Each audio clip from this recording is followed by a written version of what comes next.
So what is going on, everybody? My name is Mehul and welcome to your 11th tutorial for Angular.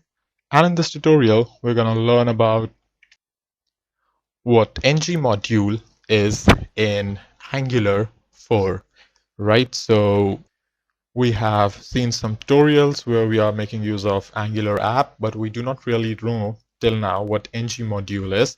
So ng module was actually added to Angular 2 later on. It was not with the release version of Angular 2, the first version when it came out. So ng module was added later on to Angular 2, but it's quite useful actually. And what it does is pretty much organizes our dependencies and imports whatever we need for a specific module. Now, first things first, let's just see what module is in Angular. So Angular introduces module concept as something like a box which contains a lot of components, right?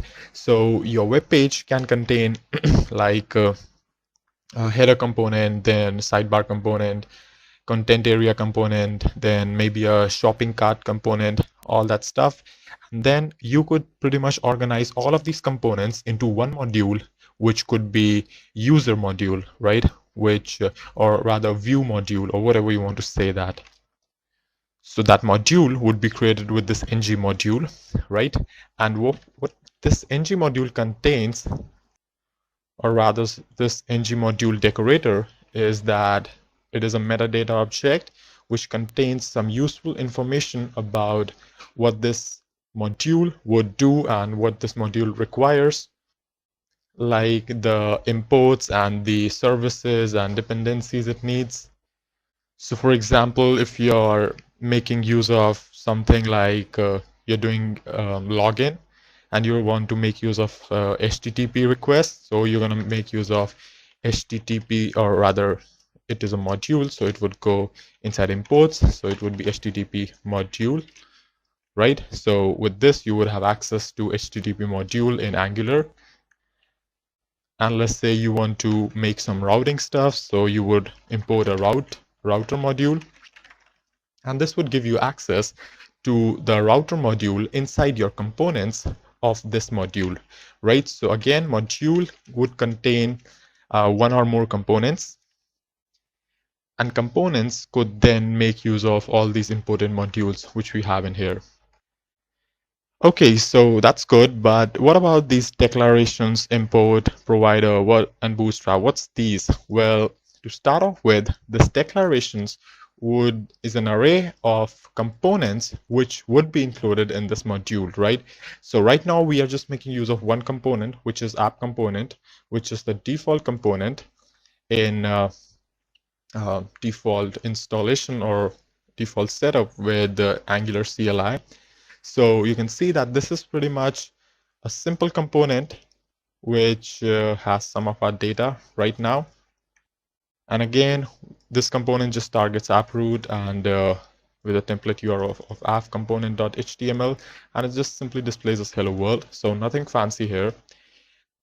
So this declarations would contain a list of an array of all the components which you want to use. So it would typically look like header component, and then let's just say sidebar component.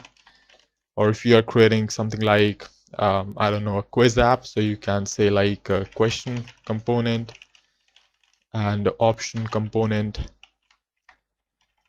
anything like that. Maybe like share links component, something like that. So that's pretty much what would go here. The next thing is that imports. Well, now imports, what this does is that it would allow you to import other modules into the app. So the app can pretty much make use of other modules, like making use of this browser module to access what we have as ngIf and ngFor.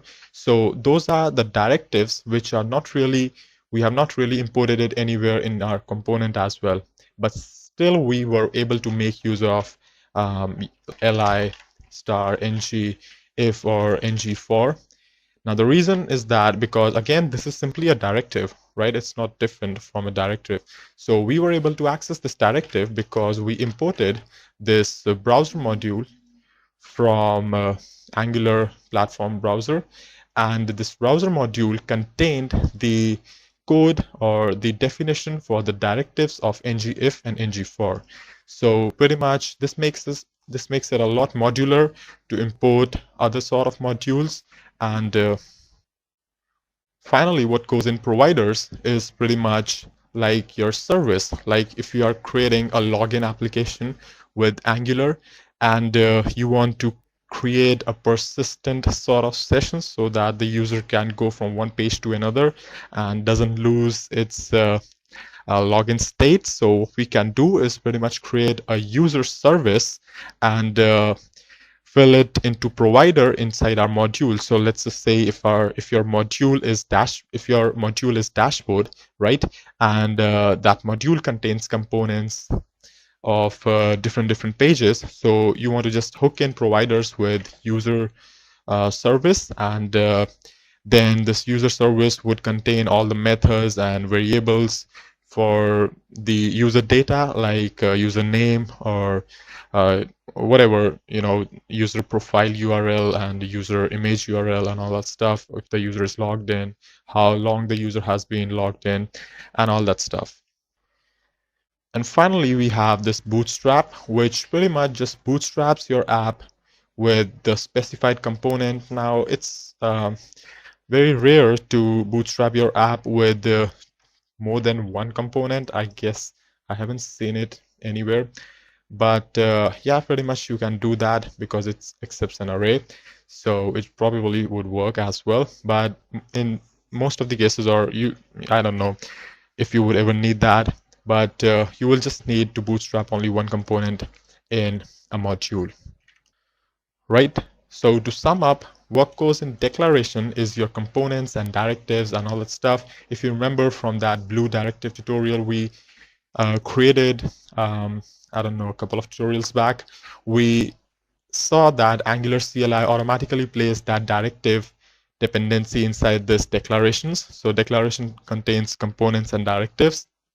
The import contains other modules, which pretty much gives you access to the components and directives of that particular module, right? So declaration goes like you import your own modules into own components and directives into your module, and import actually imports the full other module, right? Now, there's no kind of relation between this imports and this import, right? These two are different things, so don't confuse them as one and the same thing.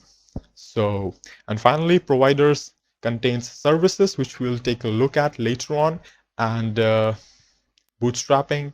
Bootstrap would contain the component you want to bootstrap with, you want to start your application with, right? So that is how pretty much how this ng module decorator is laid out, and that's how it works. So that's all for this one, and if you liked it, then don't forget to subscribe, and thank you for watching. I'll see you then in the next one.